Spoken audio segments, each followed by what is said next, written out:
When we think about the whole AI revolution, our minds usually go straight to the software, right? The algorithms, the data. But it turns out one of the biggest challenges, one of the biggest roadblocks, isn't digital at all. It's physical. We're talking about dealing with a mind-boggling amount of heat. So yeah, let's get into it. Okay, so just to get us all on the same page, this is part 3 of a big 15-part tutorial we're doing. It's all based on this incredible report called The Building Large-Scale AI Data Centers, a comprehensive technical guide from Virtualization Options LLC.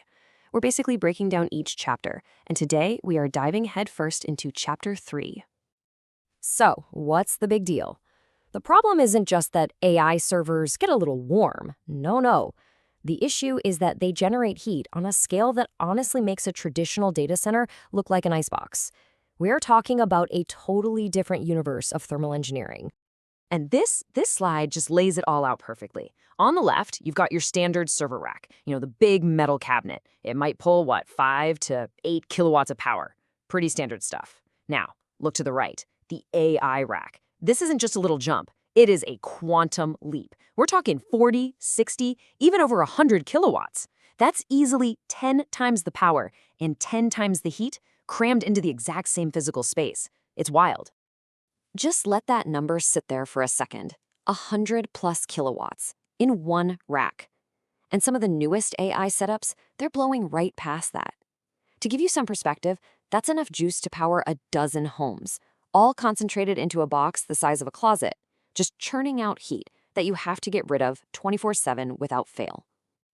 So how in the world do you even begin to handle that? Well, this is where the engineering gets super interesting. And lucky for us, Chapter 3 of the technical guide is basically our roadmap for how to tackle this massive thermal problem.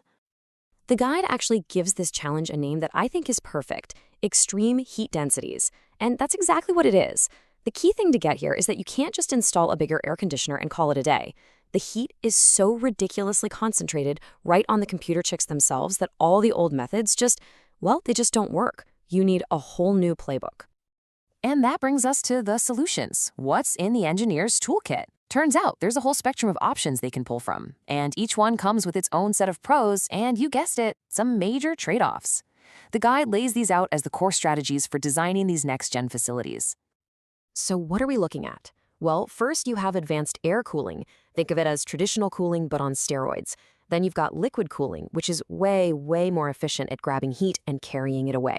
After that, things get really futuristic with direct-to-chip technologies, where you're literally piping liquid coolant right onto the surface of the processor. And of course, there are hybrid approaches that kind of mix and match all of these.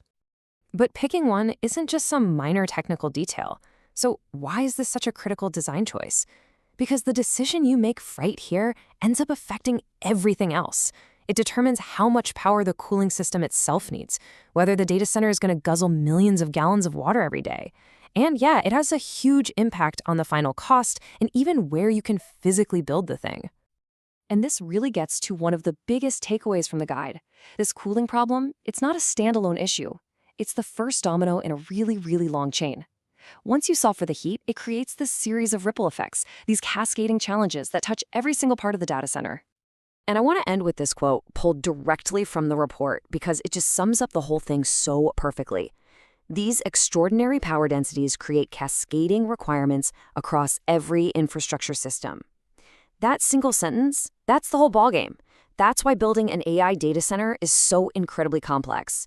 Your cooling choice impacts the power grid, the water supply, the building itself. Everything is connected. And that's exactly what we're going to keep unpacking in the next parts of this series.